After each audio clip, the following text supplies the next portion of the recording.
यहाँ चाहिँ म प्याज फ्राई गर्दैछु। यसलाई चाहिँ रातो पार्नुपर्छ साथीहरू।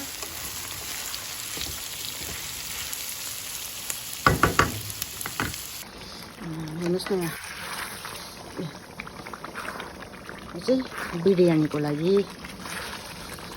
वाउ,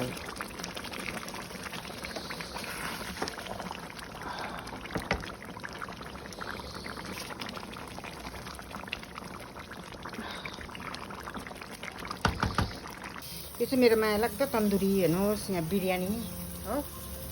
यसलाई अब उयो गरिसकेँ मैले, मुनिबाट राप दिँदैछु। यहाँ हेर्नु सक्नुहुन्छ।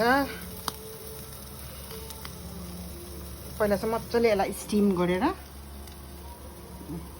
यहाँदेखि यसको मसला स्टिम गरेर बनाएको। फाइनल लुक चाहिँ यो भयो साथीहरू। यहाँ हेर्नुहोस् यति साह्रो दामी भएको छ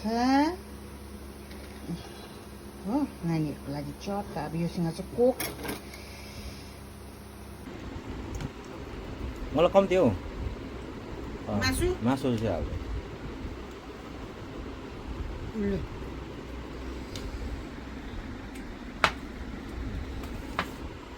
बिरयानी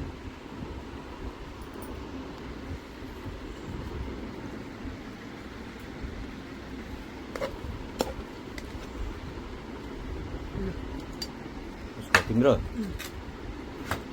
स्नेहको भयो ल। यहाँ चाहिँ हटाएन नि त योहरू चाहिँ। होस् होस् अहिले होस्। अब कहाँ हटाएर जान्छ। ल भयो भयो लु खाएको।